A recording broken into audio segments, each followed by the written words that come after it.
Le concept retenu, c'était d'offrir une confrontation entre le passé et le présent. Je crois que l'enfance, les souvenirs d'enfance sont très importants et l'idée de Capucine, c'était, de faire une déferlante de souvenirs avec comme, média les jouets.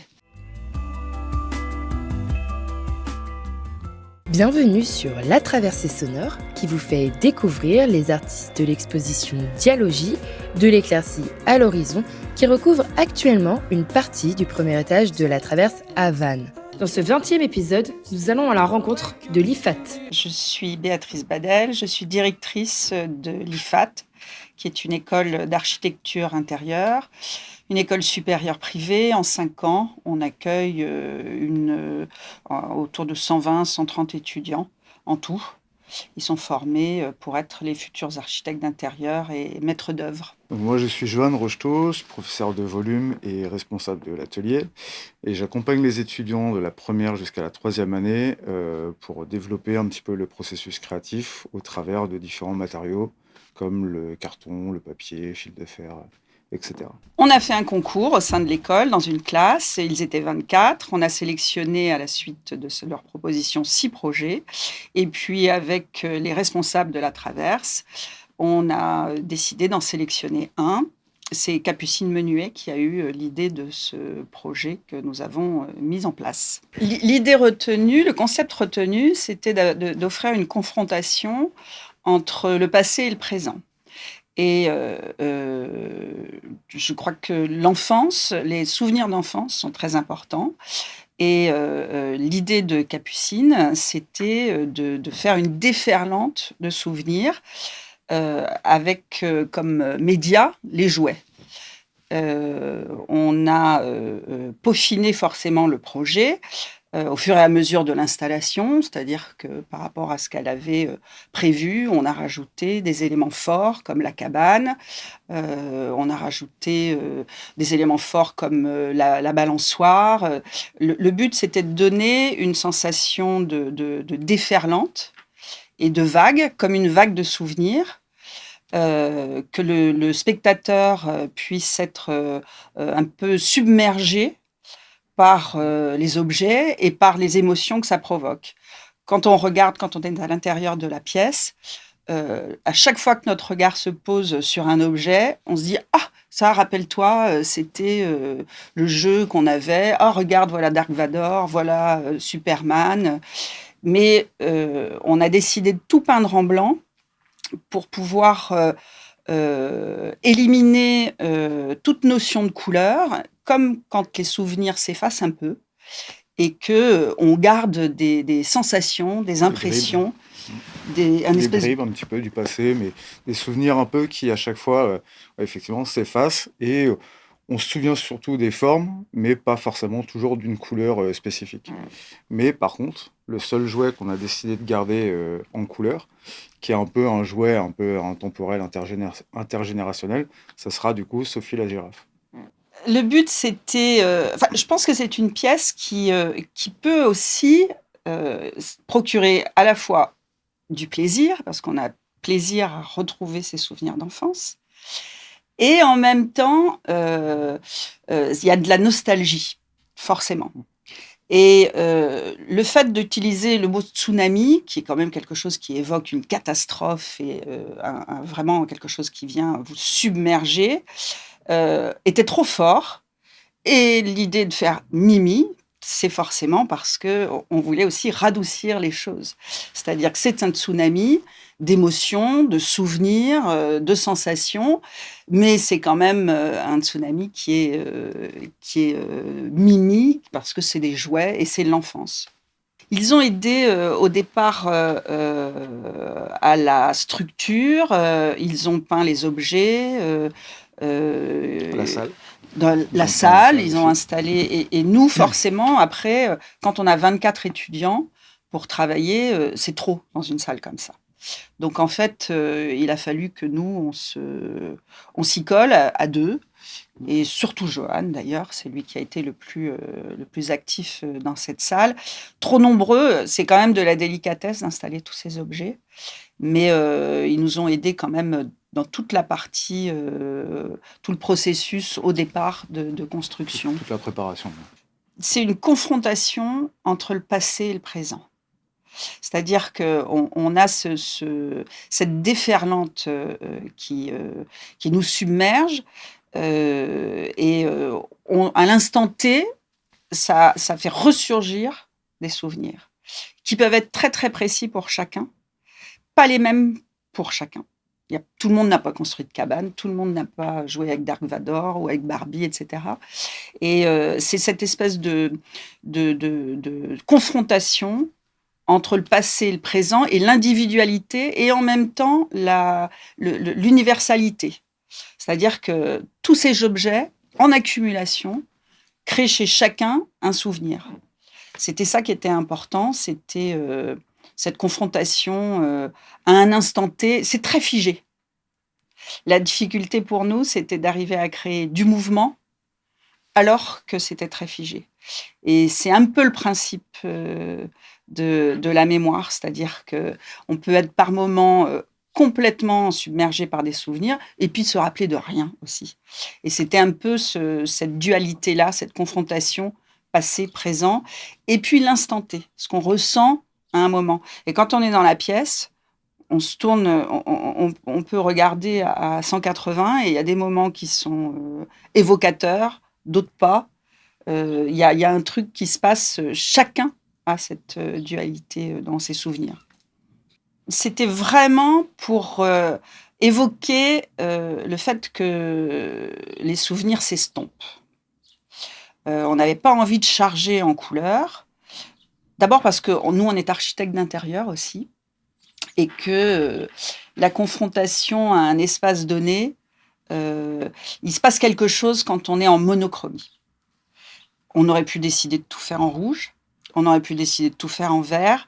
Le fait d'avoir un ton monochrome va unifier et donner une sensation d'espace qui est très, très différente. On n'est pas plasticien, on n'est pas artiste, on est architecte d'intérieur, on forme à l'architecture d'intérieur. Et la monochromie permet de donner une autre sensation des volumes. Et le blanc, ben forcément parce que c'était la couleur de l'estompage et de la neutralité. Sauf parce qu'on est joueur avec Sophie la girafe qu'on voulait garder et offrir au public la possibilité d'avoir un but de recherche aussi dans cet espace. C'est ça l'unité de la pièce. C'est effectivement cette espèce de persistance des souvenirs avec l'estompe, cette confrontation entre passé et présent. Et on pense souvent, on se rappelle, on a des souvenirs d'enfance, de jouets, etc. Et brusquement, de les avoir figés comme ça dans le temps, ça provoque des sensations qui sont contradictoires, qui sont opposées. On se trouve confronté, en fait, à des souvenirs qu'on avait peut-être oubliés et qui reviennent, qui ressurgissent. C'était tout à fait volontaire de provoquer une sensation de submersion. C'était très important pour nous d'arriver à donner une espèce de mouvement, comme un tourbillon, comme si ça allait nous tomber dessus, comme si on allait être englouti. Comme quand on a effectivement une espèce de... Ça nous arrive à tous d'avoir cette espèce de vague de nostalgie et de mélancolie qui nous submerge par moments, par un son. C'était un peu vraiment un maître mot à chaque fois, c'était submergé, quoi. Submersion, ouais. Submergé, forcément, on pense tout de suite à une vague. C'était vraiment important d'avoir d'arriver à donner au spectateur la sensation que ça peut lui arriver comme ça en masse. Comme quand on a brusquement, par une odeur, un son, un bruit... franchement, quand les sens brusquement nous rappellent un truc, ça vient chercher dans la mémoire un petit truc qui nous submerge. Et ça, c'était très, très volontaire d'arriver à faire en sorte que le spectateur puisse se sentir un peu en danger, un peu mal à l'aise, et en même temps, c'est Mimi. La plupart des objets ont été collectés avec nos étudiants, qui ont fait donc un appel aux dons, où chacun a ramené en fait ce qu'ils avaient un petit peu chez eux. Et ensuite, on en a acheté, mine de rien, quelques-uns. Et il y a aussi Emmaüs, qui nous a fait généreusement le don de plusieurs jouets où j'allais à peu près toutes les semaines pour leur chercher tous les jouets invendus et qui nous ont permis quand même de bien meubler et continuer l'installation. Ouais. Moi, j'ai forcément la viande Barbie, rapport à Florence Foresti. Moi, je suis On n'est pas plutôt de la sur même Star Wars. génération. On n'est pas de la même génération, mais effectivement, tout ce qui est Star Wars, ça, c'est notre Moi, c'est truc. ouais, Nous, on forcément. est tarés de Star Wars. Ouais, en fait, on en a découvert, on en a redécouvert. Moi, j'avais oublié l'écran, là, tu sais, avec les boutons, là, clac, clac, clac. Il y a des objets qu'on a mis très en évidence, pour Ouais. nous, en tout cas, parce qu'on les trouvait très importants. On ne peut pas tous vous les dire, mais voilà. Effectivement, on a chacun nos trucs. Star Wars, c'est un truc commun. L'avion de Barbie, t'as pas trop joué avec l'avion de Barbie, toi? Très peu. Très peu. Très, Moi, très peu. j'ai beaucoup joué avec l'avion de Barbie. Ouais, il y a plein de trucs qu'on a mis en évidence. Et on a redécouvert. Moi, j'ai redécouvert des trucs, quoi. Ouais. Après, comme toute sculpture, surtout en plus sur une pièce aussi monumentale, mine de rien, que celle-ci, ça se fait un petit peu au fur et à mesure, in situ, on va dire. On peut forcément toujours faire des maquettes, des plans et tout ça, mais il y a un moment donné, c'est un travail de sculpture. Donc ça se fait vraiment au fur et à mesure. L'idée, c'était de donner la sensation qu'il y avait une espèce de soulèvement. Donc déjà, là, on avait envie d'avoir une cabane, parce qu'on a tous fait des cabanes dans les arbres. Peut-être nous plus d'ailleurs que la future génération, mais nous, on est d'une génération, on a joué dans les arbres. Et donc, au lieu de la mettre en équilibre, on l'a déséquilibrée. Et tout s'en est suivi, c'est-à-dire que l'échelle de corde s'envole, il y a des palmes qui volent. La cabane, on a mis des livres. On voulait ramener aussi l'école parce que ça fait partie de l'enfance. Donc, on a fait des ardoises de livres, pardon. Et les livres s'ouvrent, se transforment en Des avions en papier. avions, parce qu'on a tous lancé des avions en papier. Et puis ça remonte au-dessus. Et, au départ, on voulait que l'école soit là, donc on a installé ce pupitre d'écolier. Et les avions partent de la cabane, se transforment, enfin les feuilles des livres se détachent, se transforment en avions et reviennent se poser sur le pupitre d'écolier. Euh, En fait, c'est une histoire de composition avec des objets qui sont volants et qui viennent un peu réenfermer. C'était important que quand on lève la tête, on en est au-dessus. C'est pas suffisant de faire. On voulait pas avoir un tas d'objets dans un coin. C'est pas ça le truc. L'importance de la pièce réside justement dans cette notion de submersion.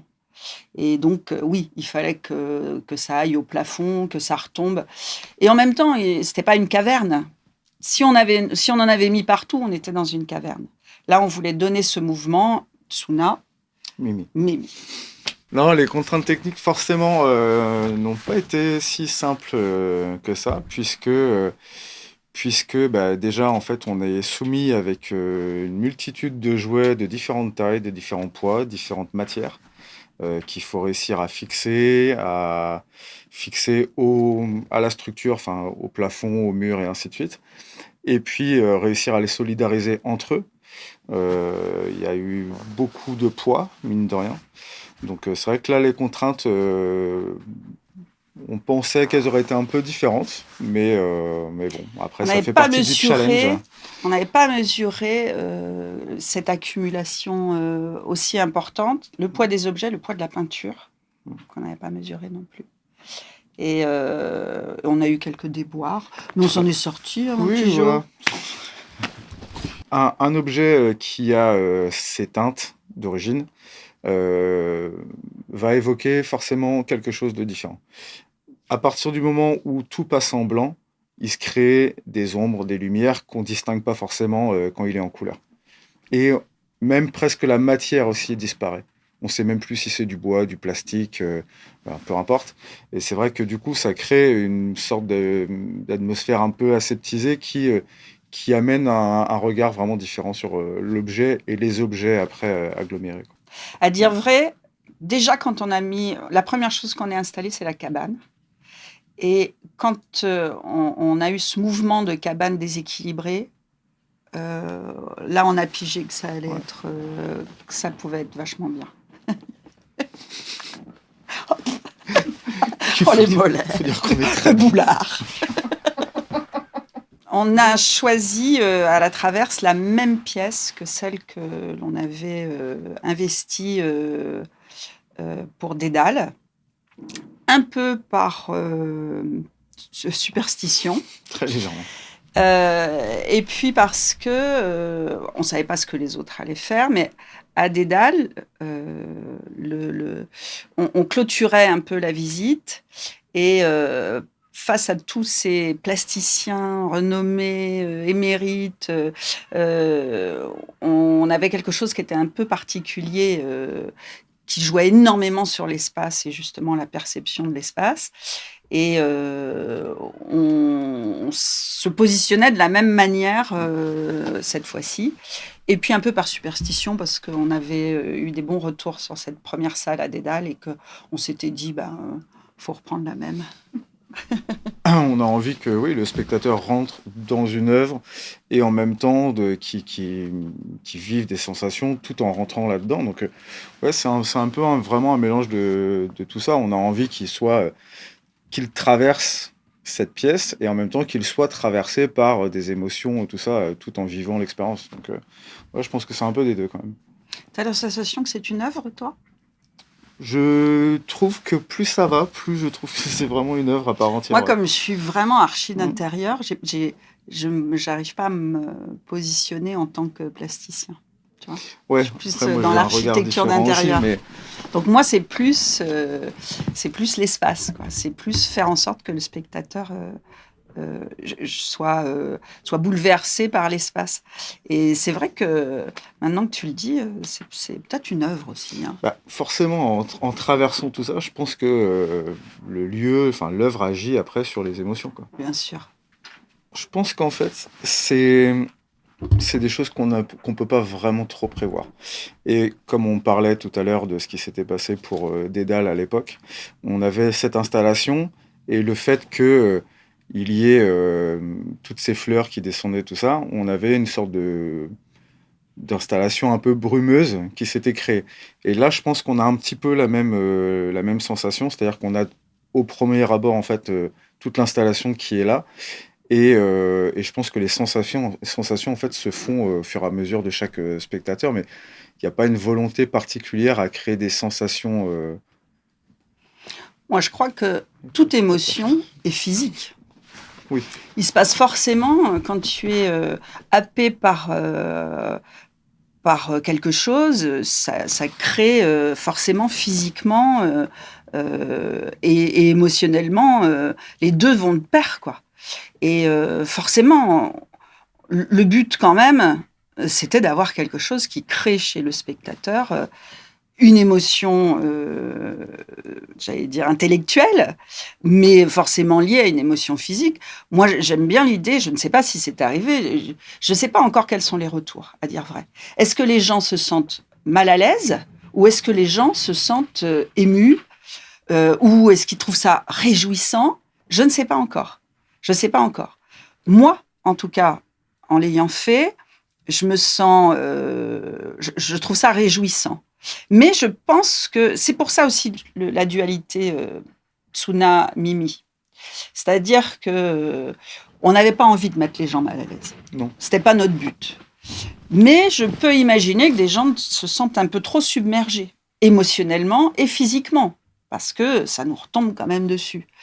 Nous, le but, c'était plutôt une émotion de réjouissance et plonger les gens dans leurs souvenirs. Ça, moi, j'avais envie que les gens fassent... Et c'est multigénérationnel, ce qui était important dans cette salle. C'est-à-dire qu'il y a des gamins qui vont reconnaître le dernier Transformer, je sais pas quoi, et puis d'autres qui vont reconnaître le Boulier de leur enfance. Donc, c'était ça qui était aussi intéressant. Le but, c'était que ce soit réjouissant. Maintenant, je ne sais pas, j'attends d'avoir les retours pour savoir ce que les gens ressentent. Il n'y a pas réellement de sens de lecture, mais on a créé un cheminement au sol, qu'on espère que les gens vont respecter. Euh, En fait, il y a tellement à voir. Ouais, c'est ça. Il y a tellement à Je pense voir. qu'on finit toujours par, à un moment donné, tourner la tête, peut-être revenir un peu en arrière, repartir. Enfin, nous, on a vu un sens de lecture un petit peu assez linéaire, en courbe, comme ça. De gauche à Mais droite. au final, chaque spectateur, enfin, le spectateur va vraiment se déplacer en fonction de ce qu'il va voir, reconnaître et tout, et puis s'attarder un peu plus sur des choses, quoi. L'école, enfin, les architectes d'intérieur, la base, c'est la créativité. C'est-à-dire que... Et la créativité, c'est quoi? Il peut y avoir un petit don, ok, mais c'est surtout de la curiosité.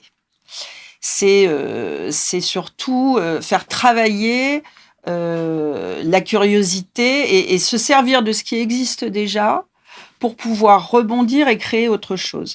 À l'école, on essaye de développer la créativité des étudiants le plus possible. En plus, l'avenir avec l'IA, moi je pense que c'est les gens très très créatifs qui vont s'en sortir, parce qu'autrement, tout va être nivelé par le bas. Donc la créativité, c'est quelque chose, c'est un muscle. Ça se travaille. On s'inspire. L'histoire de l'art est hyper important. Il faut aussi regarder ce que les autres font. Il faut s'intéresser au roman, au cinéma, à l'actualité, aux arts. Et ça, c'est ce qui nourrit la créativité. Et on est dans la transmission. Enfin, le fait de transmettre, on est au sein d'une école, déjà. Donc forcément, on va transmettre des savoirs, ou en tout cas partager des savoirs, des connaissances, pour leur apporter toutes les armes pour la suite. Et puis après, nous, au sein de cette pièce, qu'est-ce qu'on a voulu transmettre justement là-dedans? C'est un peu tout ce qu'on vit à l'école, quoi. C'est toutes ces émotions, tout ça qu'on partage, qu'on avait envie aussi de partager avec le public, quoi. Quand on est enfant, on est super créatif. Un enfant, il est super créatif. C'est-à-dire que s'il a 3 bâtons, 2 pommes de pain, et il est capable de jouer et de s'occuper. Et ça, c'est quelque chose que l'on perd au fur et à mesure. Le jouet, c'est vraiment le symbole pour moi de la créativité. Et parce qu'on s'invente des mondes, on s'invente des espaces, on s'invente des histoires. Et c'est pour ça que le rapport entre le livre et le jouet est aussi hyper important. Et franchement, cette accumulation de jouets, c'est aussi un peu fait pour faire penser au spectateur qu'il y a un moment, il a joué. Jouer, c'est hyper important. Toujours, encore aujourd'hui. S'amuser, inventer, se raconter des histoires. Et finalement, cette métaphore avec le jouet, on aurait pu faire une accumulation de conserves aussi, on aurait pu faire de la bouffe. Tu vois, alors là, tu vois, le truc, avec que de la bouffe, que de la bouffe. Là, le jouet, c'est le rapport...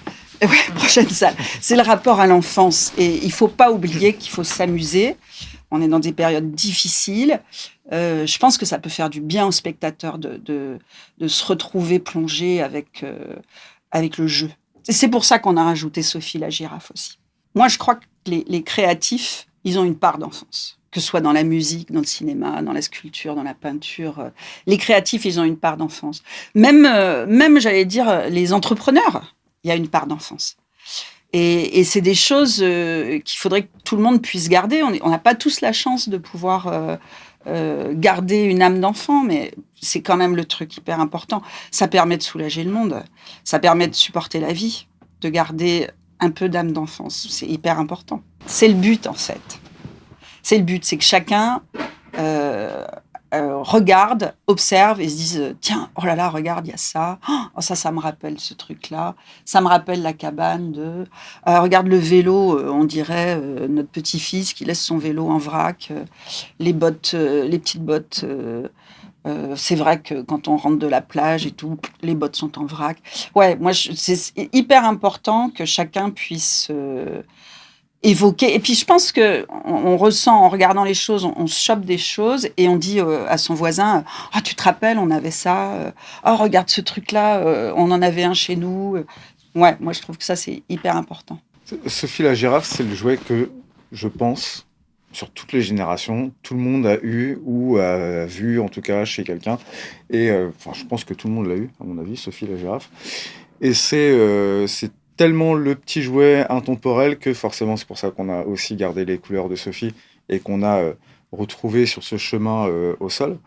Et en même temps, comme on disait tout à l'heure, avec le fait de garder une part d'enfance et de jeu, on avait envie, ça nous tenait à cœur quand même de faire ce petit jeu aussi dans la salle, quoi. Le but était de cette accumulation de jouets, de souvenirs, etc., de rajouter, chercher Sophie la girafe, c'est forcer le spectateur à jouer dans cette salle. Moi, je crois que le terme, c'est réjouissance. J'aimerais que les spectateurs rentrent et que ça aille chercher leur part d'enfance et que ça les réjouisse de se replonger dans l'enfance. Je pense que c'est important, enfin, en tout cas pour ma part, que chaque personne se laisse un peu traverser par les émotions qu'il va ressentir dans la pièce. Après, c'est tellement justement une accumulation de différents objets, de différents univers, différentes époques et tout, que chacun va y trouver un peu des sentiments différents, à mon sens, quoi. Moi, je crois que l'art contemporain, c'est compliqué, d'abord, pour les gens. Ça peut être le fait de comprendre une démarche artistique, c'est pas toujours simple. Et qu'il faut avoir une explication, quelquefois, pour comprendre une œuvre. Surtout pour les gens qui sont pas adeptes de l'art contemporain ou qui vont pas visiter les musées. Et moi, j'avais à cœur qu'il y ait une émotion primaire, frontale, qui n'ait pas besoin forcément d'explication. Je trouve que c'est difficile d'arriver à ramener les gens vers l'art contemporain.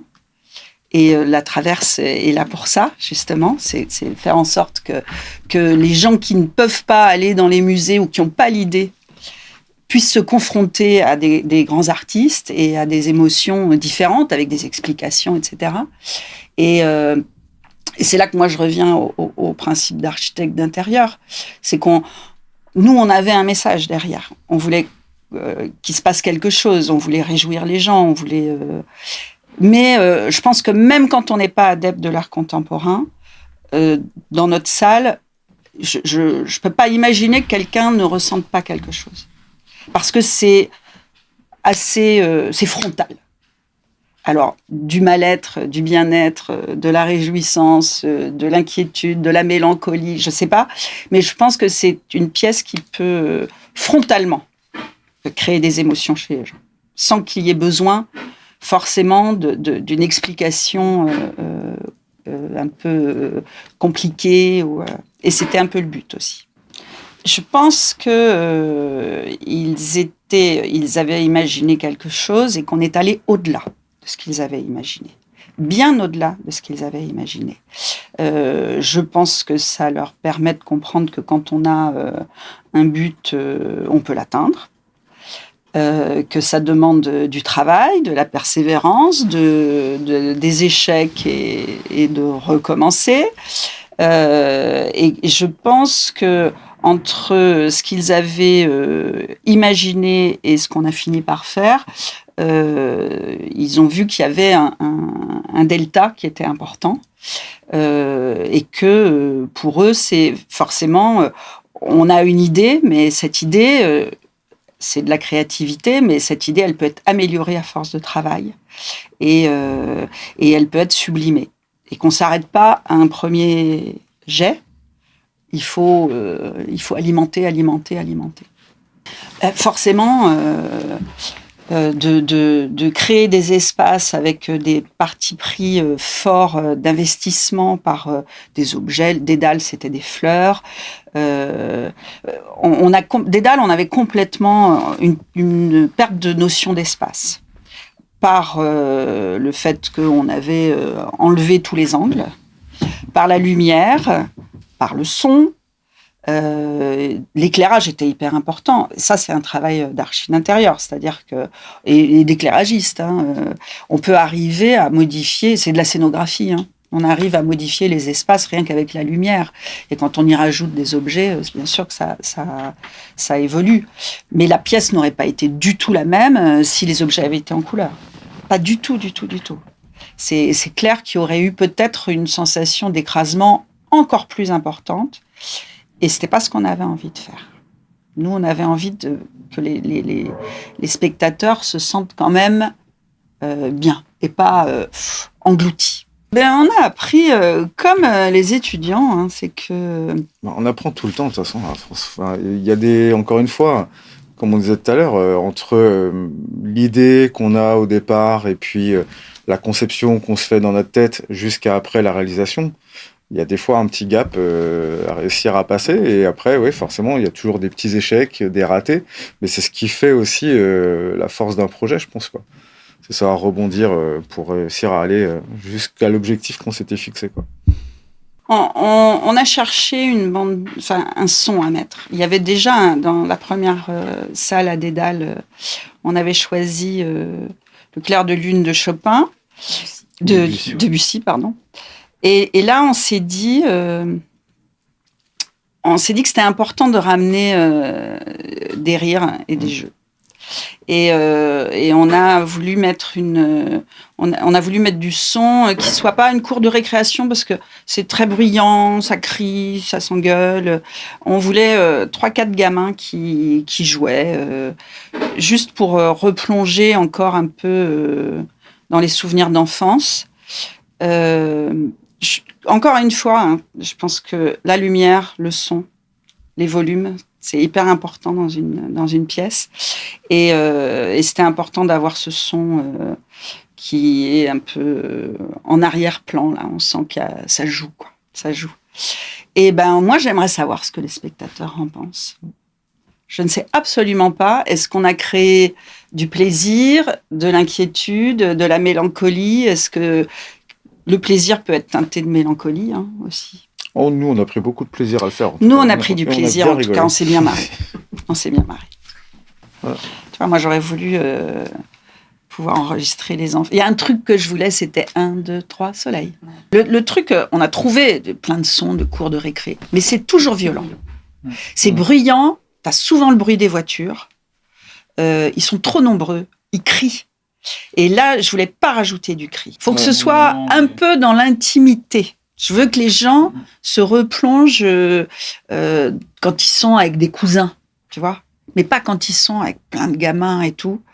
La cour de récré, on en a écouté. Ça devient un peu impersonnel, quoi. Ouais. Tu vois, il faut que ce soit un son qui ramène à son intimité et pas à la multitude, pas du tout au collectif, plutôt à l'intime. Mais je veux un son qui ramène au cercle amical ou au cercle familial et pas du tout à la collectivité. Un peu champion. Pas un peu.